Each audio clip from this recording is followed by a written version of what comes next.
আজকের গল্পে ব্যবহৃত স্থানকাল পাত্রের নাম সম্পূর্ণ অবাস্তব এবং কল্পনাপ্রসূত। বাস্তবের সঙ্গে কোনো রকম মিল পাওয়া গেলে তা কাকতালীয়।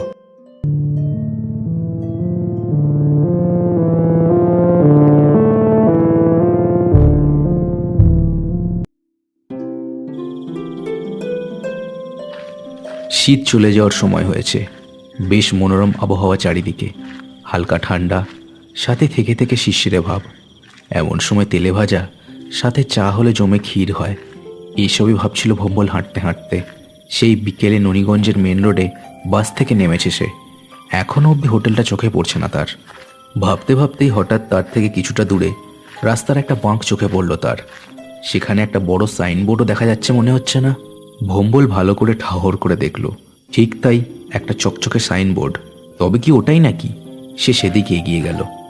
জায়গাটার সামনে এসে দেখল সে ঠিকই বুঝেছে, এটাই সেই বিখ্যাত স্বনামধন্য ননীগঞ্জের রাতের হোটেল। হোটেলের সামনে একটা লোক স্যান্ডো গেঞ্জি পরে বসে কড়াইতে চপ জাতীয় কিছু একটা ভেজে চলেছে। সামনে বেঞ্চে দুজন লোক বসে আছে। ভম্বলকে দাঁড়িয়ে থাকতে দেখে চপ ভাজতে থাকা লোকটা মুখ তুলল। খোঁচা খোঁচা দাড়িগোপ তার মুখে। এই কে রে? ওভাবে দাঁড়িয়ে আছেন কে ওখানে? কাকে চাই দাদা? আগে আমার নাম ভম্বল, আমি আসছি সেই শক্তিগড় থেকে। আমাকে রতনদা পাঠালেন। রতনদা? কোন রতনদা বলো তো? আর কি চাও বাবু? ভম্বল এবার একটু ঘাবড়ে গেল। তবে কি ভুল জায়গায় এসে পড়লো নাকি? কিন্তু রতনদা যে বলেছিল এই ননীগঞ্জের মেন রোডের ধারে এটাই একমাত্র হোটেল। চপ ভাজতে থাকা লোকটাও এক মুহূর্ত কি যেন ভেবে হঠাৎ বলে উঠল, ও ও শক্তিগড়ের রতন তালুকদারের কথা বলছো নাকি? ও হো, তাই বলবে তো। তেলোদা বললেই তো চিনতাম। দেখো দেখি কি কাণ্ড। তা তুমি কি সেই নাকি গো? আজ্ঞে হ্যাঁ, আসলে ওই অনেকক্ষণ থেকে খুঁজছি তো, মাথাটা গুলিয়ে গেছে একেবারে, তাই। বেশ বেশ, তা কাজকর্ম সব বলেই পাঠিয়েছে তো তেলোদা। দেখো, মাইনে পাবে মাত্র 6,000, আর সাথে দুবেলার খাওয়া, এই সব। তার বেশি? হ্যাঁ হ্যাঁ, সবই বলেছে রতনদা, থুড়ি তেলোদা। আমার কাজের খুবই দরকার, তাতে 6,000ই অনেক টাকা। হুম, ঠিক আছে। আমি হলাম নরেশ, নরেশ সামন্ত। এই হোটেলের নিয়ম জানো নিশ্চয়ই, শুধু সন্ধ্যের পরেই খোলে এটা। যাকগে, হোটেলের পেছন দিকে যাও, দেখবে আমার ঘর আছে, সেখানেই আপাতত ডেরা বাঁধোগে। ভম্বল কাঁধের ব্যাগটা নিয়ে হোটেলের ভেতরে ঢুকলো। লম্বা পুরনো ধাঁচের তৈরি হোটেলটা। লম্বা লম্বা কাঠের চেয়ার আর টেবিল পাতা। দেওয়ালগুলোয় হলদে ছোপ চারিদিকে।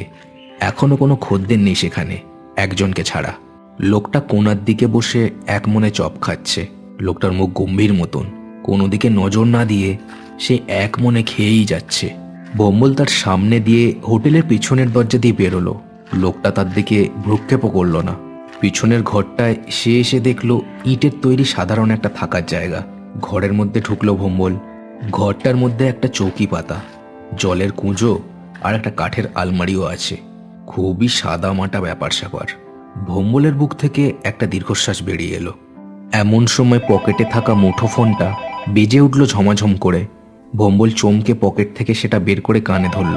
তারপর গলার স্বর খাদে নামিয়ে প্রায় ফিসফিস করে বলে উঠল, হ্যাঁ স্যার, বলুন। কে? পৌঁছেছ? পেয়েছো তো? হ্যাঁ স্যার, আপনি যেরকম বলেছিলেন ঠিক তেমনই। হ্যাঁ হ্যাঁ, লোকটা নিজের মুখেই একটু আগে বলল হোটেলটা নাকি শুধুমাত্র রাত্রেই খোলে। বেশ বেশ, চেপে বসো এবার। আজ একেবারে হাতে নাতে ধরতে হবে বেটাদের, বুঝলে? আর শোনো। হ্যাঁ স্যার, নিশ্চয়ই নিশ্চয়ই। আচ্ছা, আর আরও কিছু কথা ভেসে আসছিল ফোনের উল্টো দিক থেকে। এমন সময় হোটেলের সামনে থেকে তার নাম ধরে ডাক শোনা গেল হঠাৎই। স্যার, পরে রিপোর্ট দিচ্ছি আপনাকে, আমাকে ডাকছে। জয় হিন্দ স্যার। বলেই উল্টো দিকে ঘুরে হাঁটা দিল সে বাইরের দিকে। মনে তার একটা চাপা ভয় আর উত্তেজনা। ধরা পড়লে হয়তো জীবন নিয়ে টানাটানি হবে তার। হোটেলের সামনে যখন বেরিয়ে এলো সে, দেখলো চপ খাচ্ছিল যে লোক দুটো, সেখানটা এখন খালি, চলে গেছে হয়তো। নরেশদা, ডাকছিলে? হ্যাঁ, যে জন্য তোমাকে ডাকছি, আর তখন তো ভালোভাবে কথা বলাই হলো না। তা যাই হোক, এবার বলো দেখি। কি কি বলবো নরেশদা? তুমি কে? তেলোদাকে কি করে চেনো? তোমাকে দেখে তো বড় ঘরের ছেলে মনে হচ্ছে। তা কি ব্যাপার, হঠাৎ এই হাই রোডের ধারে অখ্যাত ননীগঞ্জে কি করতে আগমন? হো বাবা, আজ 23 বছর লোকজন চড়িয়ে খাচ্ছি, মানুষ দেখলেই বুঝে যায় সে কোন বাড়ির। কি ব্যাপার, খুলে বলো। ভম্বল একটু আমতা আমতা করলো। লোকটা কি এরই মধ্যে তাকে সন্দেহ করছে নাকি? তবে কি এই লোকটাও? কি ব্যাপার বলো, নইলে কিন্তু কপালে চরম দুঃখ আছে তোমার বাপু। ইয়ে নরেশ দা, কি বলবো, আমি আসলে পড়াশোনা শেষ করে হাজারটা চাকরির পরীক্ষা দিয়েও পাশ করতে পারিনি, জানো তো। বাড়িতে বুড়ি মা আছে, তাছাড়া আর আমার কেউ নেই। তাই যা হোক একটা চাকরির জন্য তেলোদাকে বলেছিলাম, তিনিই বললেন আর কি। তা ওই জন্যই তেলোদা এখানে পাঠালেন, তাই তো? বেশ, থাকো তবে। যা বলবো সব রকম কাজই করতে হবে কিন্তু। আরে হ্যাঁ দাদা, কাজ নিয়ে কোনো রকম কোনো অভিযোগ আমার কোনোদিনও আসবে না। হ্যাঁ ঠিক আছে, কিছু মনে করো না ভাই। আসলে এখানে রাতে হোটেল দিই বলেই অনেক সমস্যার মুখে আমায় পড়তে হয়, তাই তোমাকে একটু মেপে নিচ্ছিলাম। যাই হোক, ভেতরে যাও, অর্ডারটা নিয়ে এসো। ভম্বল অবাক হয়ে গেল কথাটা শুনে। ভেতরে লোক কোথা দিয়ে আসবে যে তার অর্ডার নেবে? ভেতরে যদি কেউ ঢোকে তবে তো তাকে তার সামনে দিয়ে হেঁটে যেতে হবে, এটাই তো একমাত্র রাস্তা। নরেশ আবার তার দিকে চোখ তুলে তাকাতেই সে হন্তদন্ত হয়ে ভেতরের দিকে এগিয়ে গেল। ভেতরে ঢুকে সে অবাক হয়ে গেল। বেঞ্চে এদিক ওদিক করে 3 জন লোক বসে আছে, ধোপদুরস্ত জামাকাপড় গায়ে সকলেরই। বেশ অবাক হলো ভম্বল, এতগুলো লোক ভেতরে ঢুকলো কি করে, আর কোথা দিয়েই বা ঢুকলো? সত্যি অবাক করার মতন বিষয় বটে। নতুন চিড়িয়া নাকি? তাও ভালো, আগের জন তো ভয়ে দৌড় দিয়েছিল। তা তোমার সাহস টাহস আছে তো বাপু? হ্যাঁ, কি বলছেন বুঝতে পারছি না। আপনারা ভেতরে কোথা দিয়ে ঢুকলেন? আর আগের একজন যে খাচ্ছিল সেই বা বেরোলো কোথা দিয়ে? লোক 3 জন একে অপরের মুখ চাওয়াচই করলো, চোখের ইশারায় যেন নিজেদের সামলে নিল তারা। ভম্বলের মাথা সত্যি গোলমাল হয়ে যাচ্ছে এবার। শোনো ছোকরা, আমরা এখানকার বাঁধাকোদ্দের, বুঝলে? আমাদের চাওয়া আসা নিয়ে অত মাথা ঘামিও না, আমরা ঠিক এসে হাজির হই এখানে আড্ডা দিতে। এই রাতের হোটেলটাই তো একমাত্র বলতে গেলে আমাদের মেলামেশার জায়গা এখন। ভম্বল যেন আরো ঘেটে যায় এদের কথায়, দাঁড়িয়ে দাঁড়িয়ে মাথা চুলকোতে থাকে। যে কাজের জন্য এখানে ছদ্মবেশে এসেছে সে, সেটা করতে পারবে কিনা সেটা নিয়ে নিজের উপর সন্দেহ হতে থাকে তার। ওরে বাপু, হা করে দাঁড়িয়ে থেকো না। নরেশকে গিয়ে বলো যে ভুলোদা আর তার দলবল এসে পড়েছে, তবেই দেখবে ঠিক আমাদের অর্ডার তোমাকে দিয়ে দেবে। যাও দেরি করো না। ভম্বল একেবারে ভম্বলের মতোই নরেশের কাছে ফিরে চলল। এই হোটেলের আনাচে কানাচে যেন শুধুই রহস্য, কিন্তু এই রহস্যের গভীরতার কোনো তল যেন সে পাচ্ছে না। ভম্বল নরেশের কাছে গিয়ে দাঁড়ালো। নরেশ তখনও এক মনে চপ ভেজেই চলেছে, আগুনের তাপের ছটা পড়েছে তার মুখে। নরেশ দা, ভুলোদা বলে একজন এসছে আর বলল তোমাকে জানাতে। ভুলো তারা এসে পড়েছে, তা ভালো। ওই তো ওরা 3 জনের সবাই 2টো করে বেগুনি আর মাছের চপ আর সাথে চা খায়। দাঁড়াও দিচ্ছি, দিয়ে এসো সব। ভম্বল ঘাড় নাড়ল শুধু, কেমন যেন গা শিরশির করছে তার। হোটেলটা মেইন রোডের ধারে হলেও বাস এখান অব্দি আসে না। চওড়া রাস্তার ওই ওপারে লোক নামিয়েই তাড়াতাড়ি সরে পড়ে। চারদিক একেবারে নিঝুম, যেন কোনো অজ পাড়া গায়ের মধ্যেকার রহস্য ভরা এক জগতে পা রেখেছে সে। সময় যেন প্রায় 50 বছর আগে থেমে গেছে এখানে। এমন সময় কাঁধে ঝোলা ব্যাগ নিয়ে একটা লোক এসে দাঁড়ালো হোটেলটার সামনে। লোকটা গায়ে গতরে বেশ তাগড়াই, চোখে চশমা, মুখে দাড়ি গোঁফের জঙ্গল। আরে আসুন আসুন, কোথা থেকে আসছেন? এখনই কিন্তু রাতের খাবার পাবেন না, বসতে হবে। লোকটা একবার ভম্বলের দিকে তাকালো, খুনে দৃষ্টি। ভম্বলেরও কেমন যেন চেনা চেনা মনে হলো তাকে। না, ঠিক আছে। আপনার হোটেলটা তো শুনেছি সারা রাতই খোলা থাকে। আমি বেশ কিছুক্ষণ আছি এখানে। আমি আসছি সেই সীতাপুর থেকে। আচ্ছা বেশ বেশ, যান ভেতরে গিয়ে বসুন। এই ভম্বল, যাও দাবার অর্ডারটা। মা, আমার আরো এক বন্ধু আসবে, তারপরেই অর্ডার দেব। বলেই লোকটা গটগট করে ভেতরে চলে গেল। লোকটার চলে যাওয়াটা দেখলো ভম্বল মন দিয়ে। তবে কি এই লোকটাই সে, যার জন্য এখানে এই অদ্ভুত রাতের হোটেলে তার আসা? এর কিছুক্ষণ পরেই সেই 3 জন লোকের খাবারের অর্ডারটা নিয়ে এলো ভম্বল। তারা তখন অট্ট হাসি করে আড্ডা দিচ্ছে। হাসির আওয়াজে হোটেলের টিনের চালটাই না উড়ে যায়। এবার ভম্বল সেই লোকটার দিকে একবার তাকালো। লোকটা জুলজুল করে চারদিকে দেখছে আর নিজের ব্যাগটার ওপর হাত বোলাচ্ছে থেকে থেকে। ওর হাবে ভাবেই ভম্বল বুঝলো এই সেই লোক। সে মনে মনে ভাবলো, ঠিক আছে, এর স্যাঙারটা আসুক, তারপর ব্যাটাদের হাতে নাতে ধরা যাবে। ভম্বল আবার বাইরে এসে দাঁড়ালো। লোকটার স্যাঙার যখন আসবে তখন তাকে হাতে নাতে পাকড়াও করতেই হবে। এই রাতের হোটেলে চোরাইমাল পাচারের কাজ হবে শক্তিগড়ের থানায় খবর পেয়েছিল তারা। রতন তালুকদার তাদেরই খোঁচর, তার চেনা জানা আছে এখানে। শক্তিগড় থানার অ্যাসিস্ট্যান্ট সাব ইন্সপেক্টর সে। এখানে থানার বড়বাবুই তাকে ছদ্মবেশে পাঠিয়েছেন কালো ব্যবসাদার দুটোকে হাতে নাতে ধরার জন্য। নরেশদা, একটা কথা জিজ্ঞেস করব? হ্যাঁ বলো, কি বলবে? বলছি যে এই হোটেলটা তুমি রাতেই কেন খোলো? মানে বেশিরভাগ হোটেল তো দুপুরবেলা ভালো চলে, তোমারটাই দেখি খোলে এই সন্ধ্যাবেলা আর চলে সারা রাত। হ্যাঁ, তার তেলদা তোমায় কিছু বলে পাঠায়নি এই হোটেলের ব্যাপারে?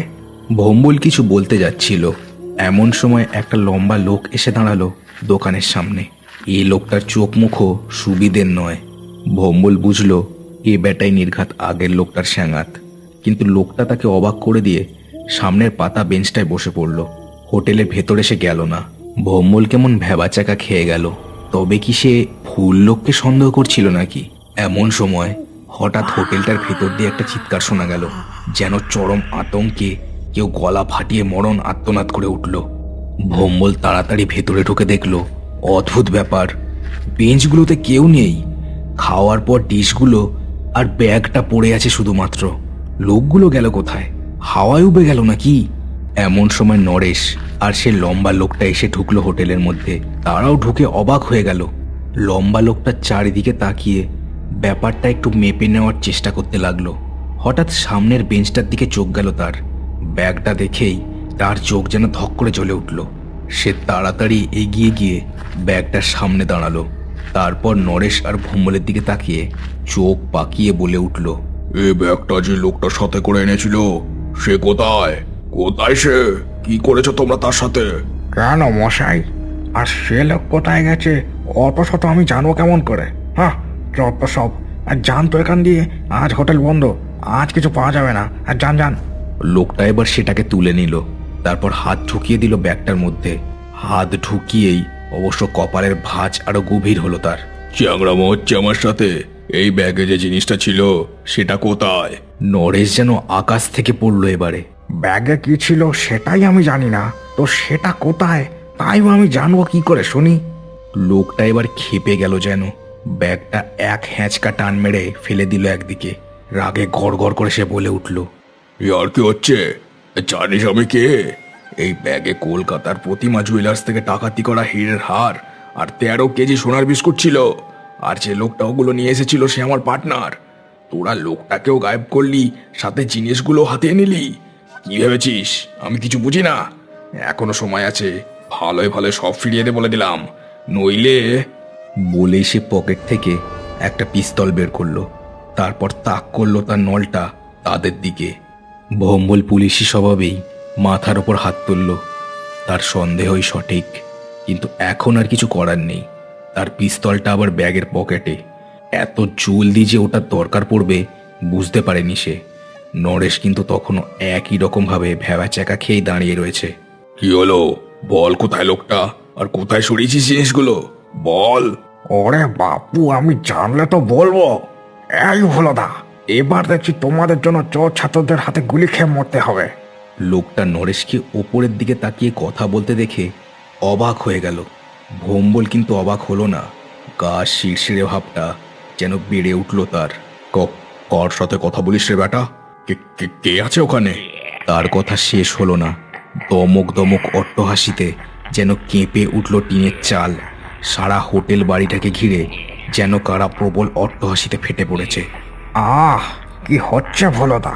তোমাদের জন্য আমি রাতে হোটেল খুলছি, যাতে তোমরা আড্ডা টাড্ডা দিতে পারো, আর তোমরাই আমার খদ্দের হাফিস করছো। লোকটা আর ভোম্বল ততক্ষণে দুজনেই ভয়ে একেবারে শুকনো কাঠ হয়ে গেছে। এমন সময় হোটেলের মধ্যেকার তাপমাত্রা যেন হু হু করে নামতে শুরু করলো। কয়েক মিনিটেই হাওয়ার মধ্যে বাষ্প জমে আকার নিল তিনটে ছায়ামূর্তির। টিনের চালের নিচেই হাওয়ায় ভাসছে তারা। ভোম্বল নরেশের চারদিকের চেয়ার টেবিলগুলো হাওয়ায় ভেসে উঠল মাটি থেকে। ভোম্বল বুঝলো এই রাতের হোটেলের প্রত্যেকটা খদ্দেরই অতৃপ্ত প্রেতাত্মার দল। অভুলতা, এরা বুঝতে পারেনি গো, ছাড়ান দাও, নতুন লোক সব। অভুলতা। ভুলও কিন্তু ছাড়লো না। লম্বা একটা হাত বাড়িয়ে খপ করে চেপে ধরলো লোকটার গলা। লোকটা কোঁক কোঁক করে উঠলো প্রবল ঠান্ডা হাতের চাপে। ছেড়ে দেবো? ওই আগের বেটাকে ঝুলিয়ে দিয়েছি গাছে, এই হতভাগাটাকেও ঝুলিয়ে দেবো। বেটারা আমাদের বন্দুক দেখায়, এত বড় সাহস! ঠিক ঠিক, আগের লোকটা আমাদের হোটেল ছেড়ে বেরিয়ে যেতে বলেছিল। এত বড় সাহস! ওই মেয়েটাকে তো আমি গাছে ঝুলিয়েছি। ওরা তো জানে না গো, এটা তোমাদেরই জায়গা। জানলে হয়তো বলতো না। ওদের ছেড়ে দাও। ভোম্বল এতক্ষণ চুপ করে থাকলেও এবার সাহস করে সে বলে উঠল, ভুলো বাবু, ওদের ছেড়ে দিন। আমি কথা দিচ্ছি, ওদের যথাযথ শাস্তি দেওয়া আমার কাজ। আমি কথা দিচ্ছি, আর কখনো কেউ আপনাদের এই রাতের হোটেলে বিরক্ত করতে আসবে না। ওকে ছেড়ে দিন। ওদের তিনজনের মধ্যে থেকে একজন ঝড়ের মতো তার মুখের সামনে এসে দাঁড়ালো। ঠান্ডা হাওয়ায় যেন হাড় পর্যন্ত জমে গেল ভোম্বলের। তুই কে? আমি পুলিশ স্যার। ওই দুই বেটাকে ধরতেই এখানে এসেছিলাম। আপনারা এখানে আছেন জানলে কখনো আসতাম না, বিশ্বাস করুন। তার কথা শুনে নরেশও চমকে তার দিকে দেখলো। তার রাতের হোটেলে আজ কত কাণ্ড যে ঘটছে। বেশ, একে আমি ছেড়ে দিচ্ছি, কিন্তু সকাল হলেই এখান থেকে চলে যাবি তোরা সব। এই নরেশের হোটেলের রাতের আড্ডার জায়গাটা শুধু আমাদের, একমাত্র আমাদের, বুঝেছিস? চলে যাব স্যার, আমি এক্ষুনি চলে যাব। বলছি যে ওই ব্যাগের জিনিসগুলো কোথায় যদি আছে একটু যদি বলে দিতেন, নইলে আমার চাকরিটা। আবার হা হা করে অট্টহাসিতে ফেটে বলল সবাই। ঘরের বাতাস যেন কেঁপে উঠল আবার। ভুলো ছপাত করে ফেলে দিল লোকটাকে। হোটেলের পেছনের জমিতে দেখি। কথাটা বলতে বলতে হাওয়ায় মিলিয়ে গেল মূর্তিগুলো। টেবিলগুলো কয়েক মুহূর্ত পরেই ঝপ করে এসে পড়ল মাটিতে। তারা দুজনে পাথরের মতো দাঁড়িয়ে রইল সেখানে। ধীরে ধীরে ঝিঝির ডাকও আবার শুরু হলো। নরেশবাবু, ওরা কারা ছিল? নরেশ ভাবলেশহীন মুখে তার দিকে তাকালো, যেন কিছুই হয়নি। আরে মশাই, ওদের জন্যই তো আমার এই রাতের হোটেলটা খোলা। বহু বছর আগে এই জায়গাটা একটা শ্মশান ছিল। রোজগারের আশায় খুব কমে জায়গাটা কিনে হোটেলটা দিয়ে আমি। সারাদিনে কোনো খদ্দের হতো না, বুঝলেন। তারপর হঠাৎ এক রাতে কি অকাজে হোটেল বন্ধ করতে দেরি হয়। তখনই দেখি দলে দলে লোক এসে খেয়ে যাচ্ছে হোটেলে। টাকা পয়সা চাইতে হয় না, ক্যাশ বাক্স ঝপাঝপ ভরে যায় নিজে নিজে। তখনই বুঝেছিলাম এরা কারা। আমি ওদের দেখি, ওরা আমাকে দেখে। দিব্যি আছি, বুঝলেন তো। ভোম্বল চন্দ্রের পিঠ বেয়ে আবার ঠান্ডা বরফ জলের স্রোত নেমে গেল। আর ভুলেও এই নুনিগঞ্জে পা দেবে না সে, মনে মনে প্রতিজ্ঞা করল। শেষ হলো কার্টুনস অ্যানিমেশনসের আজকের গল্পের পরিবেশনা। আজকের গল্পটা কেমন লাগলো তা আমাকে কমেন্ট করে জানাতে ভুলো না। চ্যানেলটা সবাই সাবস্ক্রাইব করে দিও, আর গল্পটাকে শেয়ার করে দিও তোমার বন্ধুদের সাথে। দেখা হচ্ছে আর পরের ভিডিওতে। সবাই খুব ভালো থেকো।